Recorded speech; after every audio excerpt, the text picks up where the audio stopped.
When you take these steps and work towards nervous system regulation, you really create an entirely different state of living. I want us to talk about some really simple, easy, accessible things that you can do when you're feeling a state of stress, when you're feeling any kind of anxiety or even fear coming up. By implementing some of these things, some of these practices on a daily or on a basis as often as you can, those experiences of stress are going to be much less common because you are really supporting your nervous system and you're training it, you are conditioning it to be in that more relaxed and calm state as its baseline, as its like standard.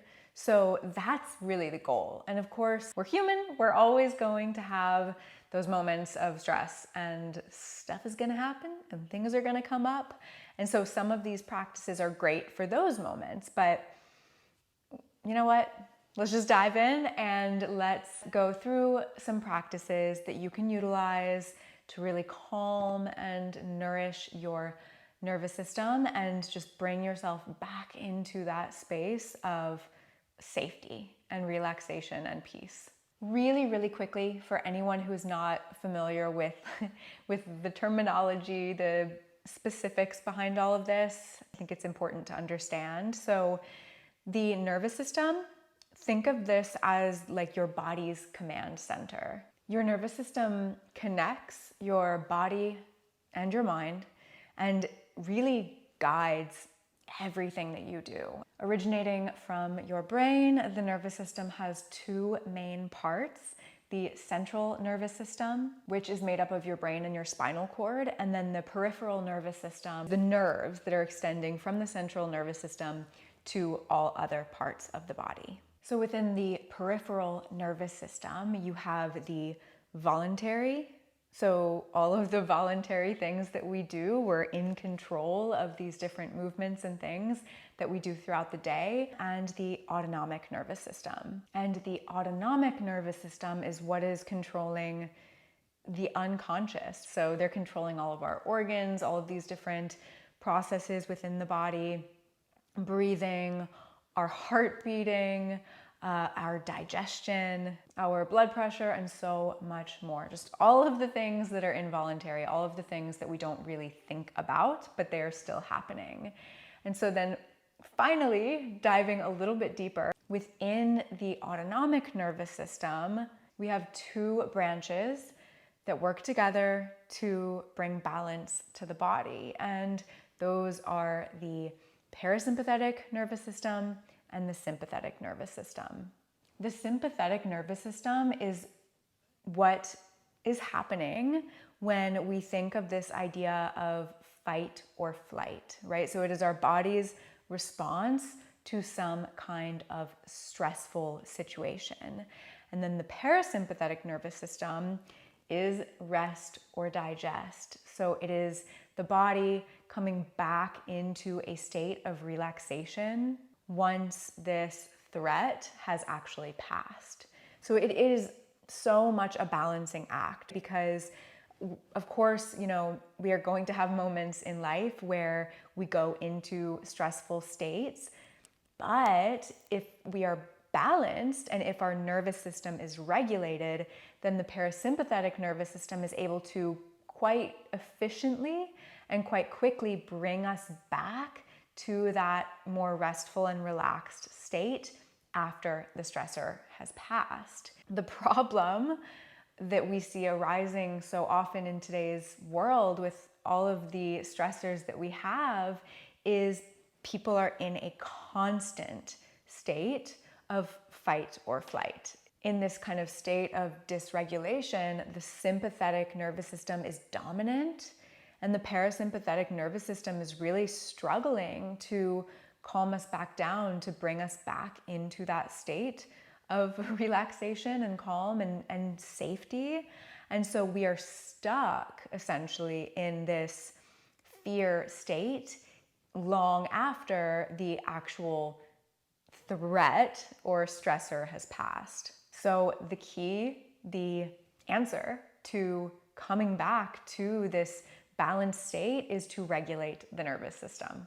When your nervous system is regulated, you feel safe, you feel secure in your own body, and you are more confident that you can navigate whatever it is that may arise. That is the little science lesson, and so hopefully you have a better understanding, if you didn't already, of these kind of different aspects of the nervous system and why it is so important to bring them back into balance. So that being said, let's get into the practices and tips to really help you calm and balance and nourish your nervous system. So number one is orienting, and just to show you what this practice is all about, we are actually going to do this together. This will really show you how quickly, how easily you can come back to a more grounded state when you are experiencing a state of stress. So I invite you to get nice and comfy wherever it is that you are seated or lying down. And first things first, just to take a really beautiful, deep breath and really send that air down into the belly. So taking a deep, deep breath and then exhaling through your mouth. To orient, start by shifting your gaze to the right. Take in everything on the right side of the room or space that you're in. Allow your eyes to explore your surroundings. Take in any details that you may notice. And when you're ready, go ahead and look over to the left.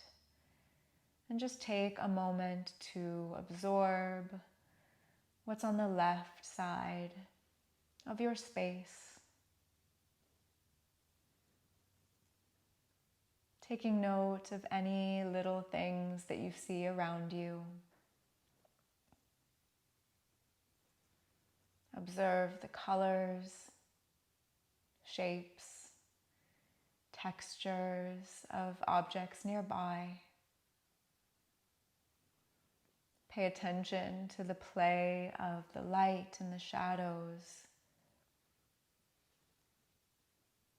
And continue to take slow, deep breaths. Inhale deeply, feeling your belly expand. And exhale slowly, releasing any tension. Allow your body and mind to relax with each breath. Within this orienting process, we will do a practice called the 5, 4, 3, 2, 1 method. So as you are looking around your space, focus on 5 things that you can see. Notice their size, shape, and color. And mentally take note of each one.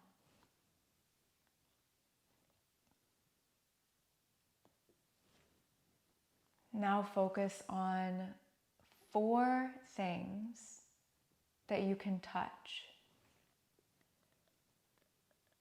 And notice what you feel when you touch these 4 things. Notice the texture. Is it soft, rough? Is it flexible or hard, heavy or light?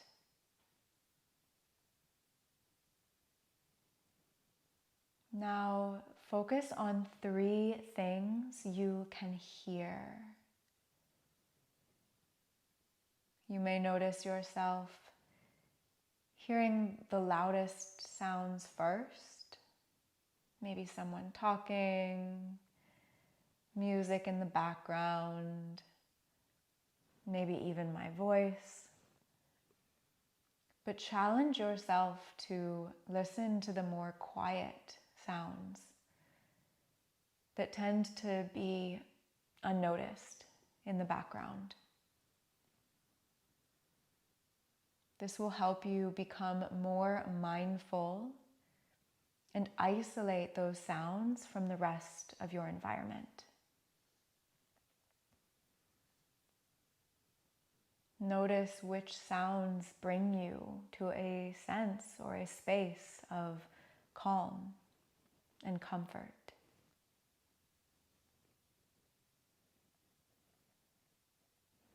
Now focus on 2 things you can smell. Moving forward outside of this practice, if this is something that you do in the future, you may even want to put on your favorite lotion, your favorite perfume, or essential oil. You can even choose to smell things like your hair, a nearby book, just anything that is in your space. And focus now on one thing you can taste.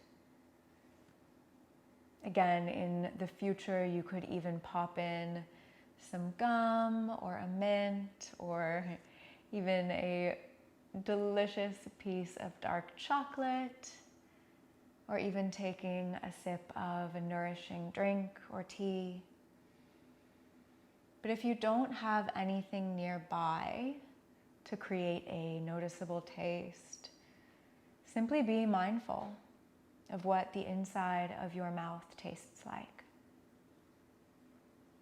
Orienting is actually an instinctive behavior that humans and even some animals use to literally orient us to our environment and to our space, to what's around us. It actually makes a lot of sense because when you think about our past, right? Back in the day when maybe we were actually being chased by a wild animal and truly having to run for our lives, we had to hyper-focus on what was ahead of us, just getting out of that space of danger. And so with this process of orienting, by observing the space around us and taking the time to notice things that are not threatening, it activates, it invites our parasympathetic nervous system to really take over and come back to that space of calm. This is something that you could certainly do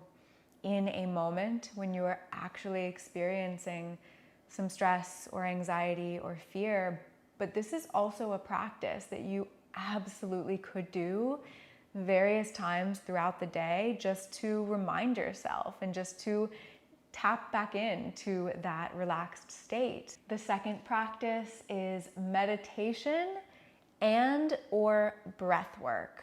I feel like oftentimes we overcomplicate this idea of meditation because we think that it has to be perfect and it has to be this state of, not having any thoughts. But really, the essence of meditation is just to be present with whatever is. So if you have just a minute or 5 minutes, great if you have more, but again, even just a minute of sitting with yourself and sitting in stillness and awareness is so powerful. And so take some time throughout the day to start to focus on your breath and just notice how you are breathing. Notice what you feel in your body. Notice the thoughts. You don't have to send them away, just be the witness. If you're someone who really struggles with that aspect of, sitting in stillness with yourself,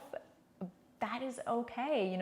There's a lot of different practices within the realm of meditation that you could try. So a guided meditation, listening to music, or a sound healing, or a yoga nidra practice, or again, breathwork practice. These are all alternatives or different options to just sitting in stillness and meditating. So find what works for you and just have that moment of presence and self-care to just be in that kind of space of rest and calm and relaxation. And this does wonders. It does wonders for the nervous system. One quick note on breathing here. When we are in a sympathetic state, fight or flight, we're going to be shifting into more shallow and quick breaths.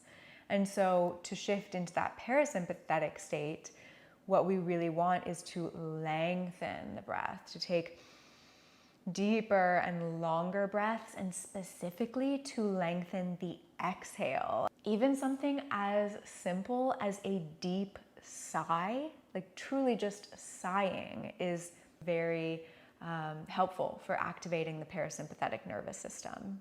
All right, number 3 is to use your beautiful voice. Yes, singing in the shower is an act of self-care, believe it or not. So practices like singing, humming, chanting, vocal toning, these practices create vibrations that are essentially massaging the section of the vagus nerve that is close to the vocal cords. And this actually stimulates and essentially is like sending a message to your parasympathetic nervous system that you are safe. Using your voice is one of the most powerful ways to really calm the nervous system. So sing, hum, or if you are someone who likes to do chanting, meditations, all of these things can be really powerful. Number 4, and this is one that I just had to utilize recently. Well, I do this every day, but I specifically did this because I was feeling anxious. And that is mindful movement or exercise. There's really no specific exercise that you should do. The most important thing here is to find what feels good for you. And especially if you're someone who's getting back into exercise or, new to movement in this way, it can take a little bit of trial and error. It can take a little bit of exploration to find what truly feels good for you. But just explore and just find what's fun. I find for myself that it depends on the day and it depends on what I'm experiencing and my mood. Sometimes for me, like a fun dance class, kind of like getting into that dance cardio, is the best thing for my mental health. And it fuels my energy. Like it just gets me, it just gets me going. And then other times what I need is like a more gentle, slow, relaxing yoga class or Pilates, or even maybe a strength training session. Like maybe what I need in that moment is to feel powerful, to feel strong. So the most important thing is to honor your body and do what feels good for you in that moment. One really important thing to note here, however, is that when you are actually in a moment of sympathetic dominance, right? If you're in a moment of fight or flight or stress, it's best to not jump into an extremely high intensity type of exercise. And I think that this is especially important, so important for women, and especially women who are still experiencing a menstrual cycle, because our hormones throughout various times of the month are fluctuating. They're going through a lot of stuff. So we need to be really, really mindful of what we are doing, how it is affecting our hormones, because that can also affect the stress response. If that is a video that you would like to see in and of itself, like really supporting our hormones throughout the menstrual cycle, let me know. But do just bear that in mind, that, especially around menstruation or just in general, if you are feeling super high anxiety, really constantly in a state of fight or flight, that some of the more gentle practices like yoga or yin yoga, gentle stretching, walks outside in nature, Pilates, these can be really, really beneficial practices in those moments. The next one is nature. This is one of my absolute favorites. When I am experiencing stress, it is like one of the first things that I will do if I can is get myself outside. And there are so many benefits to nature. Greater relaxation, feelings of calm, reduced risk of stress, anxiety, and even depression, increased resilience, a stronger immune system, and even lower blood pressure and heart rate. So if you can get outside, if you can go on walks, if you can go hiking, if you can garden outside and really get your hands in the dirt, or even walking barefoot, grounding literally, is so powerful. And I know that this probably sounds like super wooey, but this is, I swear to you, this is actually truly science, that when we walk barefoot on the ground, the Earth's electrons are literally like charging our system. They're going into our bare feet and providing this beautiful energy to our bodies. So be a little hippie, get out there, walk barefoot if you can. And if not, fine, wear shoes, but get outside in nature as much as you can. On this theme of nature, I would also like to add that sunlight is so important to your overall health. Exposure to sunlight, especially if you can get out first thing in the morning and go get that like amazing early morning sun, not only is that going to regulate your nervous system, it's going to regulate your sleep-wake cycle, right? So it kind of is helping your body to really get in touch with its own circadian rhythm and understand like, okay, this is morning, this is nighttime, it's time for me to go to bed, it's time for me to rest and sleep deeply. So it's beautiful for regulating the circadian rhythm and the nervous system, and that vitamin D that we get from sunlight is very supportive as well. Number 6 is touch. So hugs, cuddles, all the things. These are really beautiful, connected ways for us to feel safe. Through touch, we actually are activating these acupressure points. And what that is doing is activating the hormone oxytocin, which is like the love or the bonding hormone or the bonding chemical. And this is in turn sending signals of safety to the autonomic nervous system. Body work, so massage and some of these different practices can also be really therapeutic. And then also, if you are by yourself or not maybe in the mood to touch anybody else, which happens sometimes, self-touch is just as healing. And even just placing a hand or both hands on your heart and taking deep breaths is a very powerful way to really soothe your mind and soothe your body and come back into that state of calm. Number 7 is sleep. This one is so big. Sleep is so, oh my God, it just like impacts every single aspect of our life. When we sleep, the parasympathetic nervous system actually takes over. So this is why, part of the reason it is called rest and digest.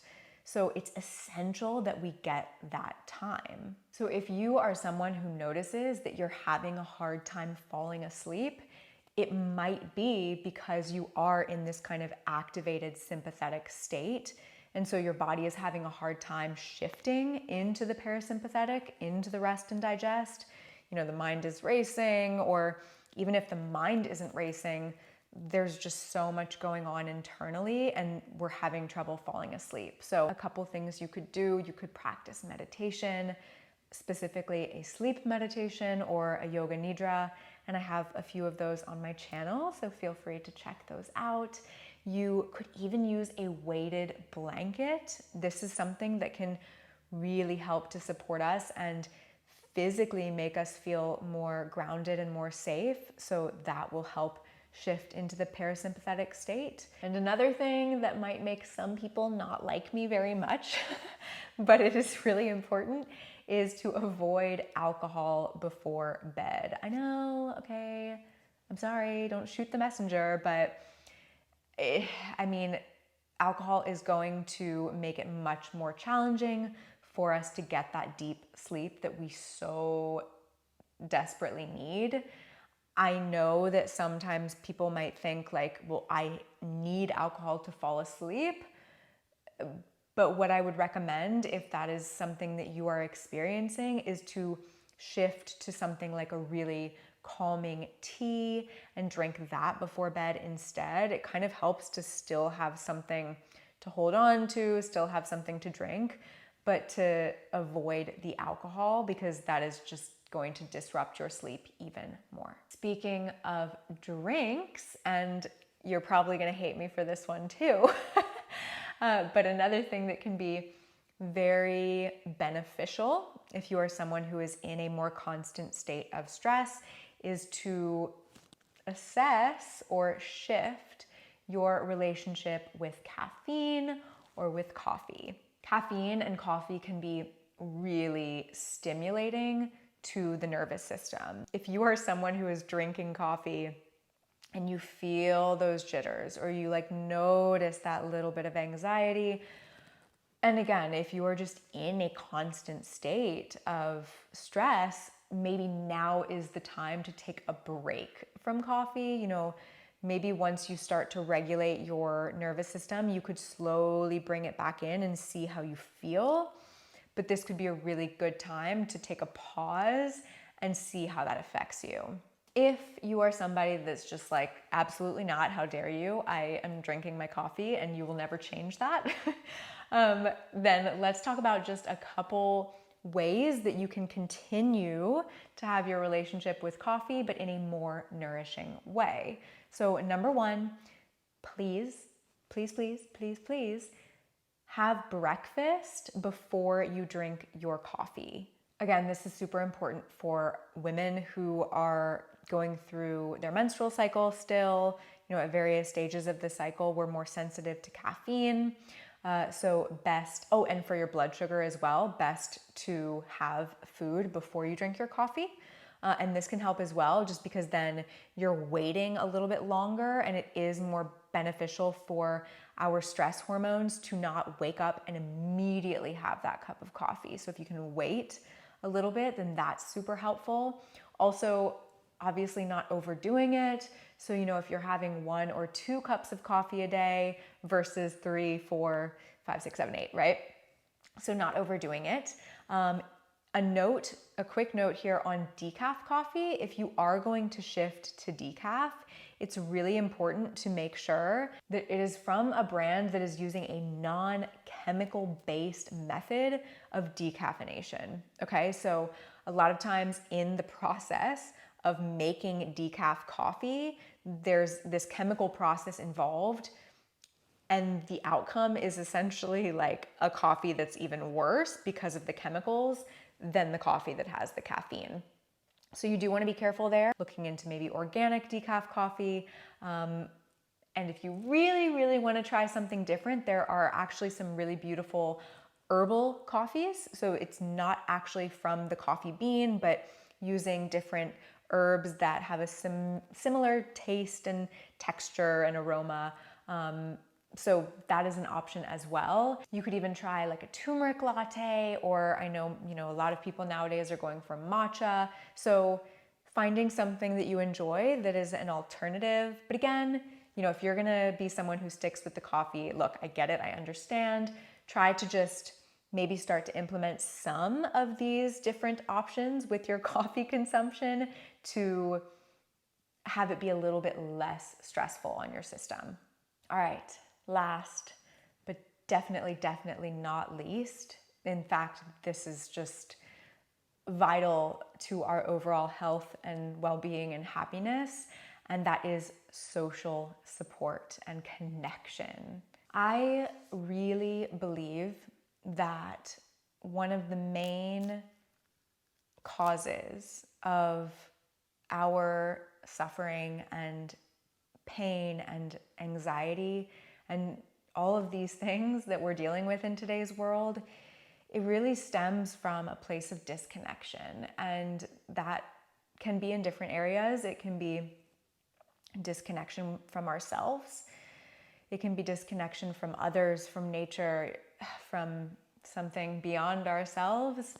But that aspect of community and connection is just so important. You know, we are built around a sense of belonging that is integral to bringing a sense of meaning into our lives, to have this sense of belonging and this sense of connection. And so to be able to reach out to someone and have a conversation or spend some time with someone you love when you are going through that kind of challenging space or times of stress is so supportive. I absolutely understand and can resonate with sometimes this feeling of like, well, I just need to be able to do it myself, or like, I don't want to bring anybody else into this. I don't want to bother them. They have their own stuff going on. But please know that it is so important to be able to reach out to people that you love. You have to take care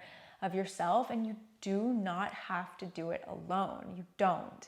You are not in this alone. You don't have to do this alone. We're all here for each other. So reach out. I am someone who can sometimes bottle things up and not reach out when I should.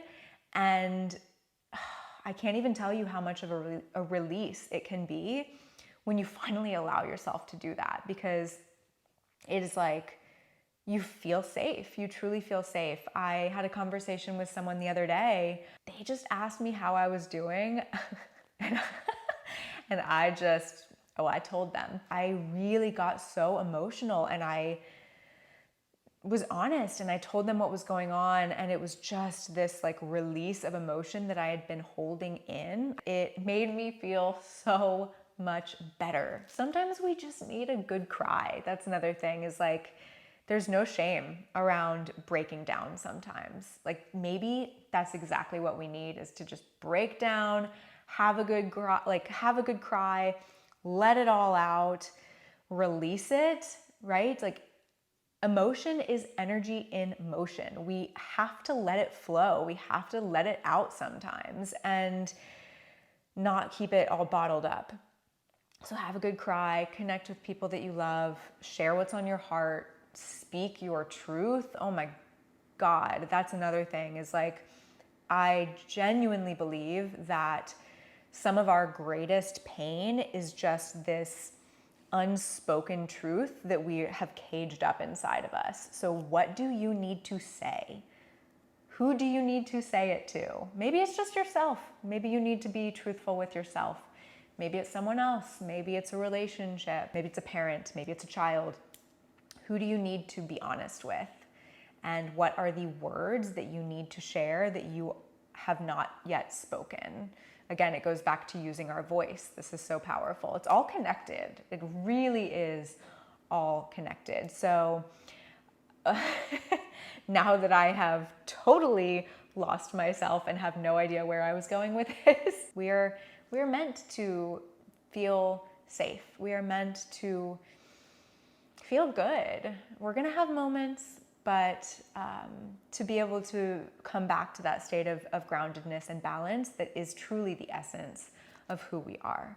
When you take these steps and work towards nervous system regulation, you really create an entirely different state of living. You really become more empowered and are able to choose, to actively choose in every moment how you are going to interact and engage with yourself and with the world around you. And this is truly how the journey back to balance begins. So I hope that you found this video helpful, and let me know in the comments which of these practices you want to incorporate more of into your life. Like what's your number one that you're going to try to implement on a daily basis. I appreciate every single one of you who is following me on this channel, who is watching this video, and I hope you have an absolutely beautiful, amazing, peaceful rest of your day. Go take a walk outside in nature if you can. Until next time, I will see you in the next video.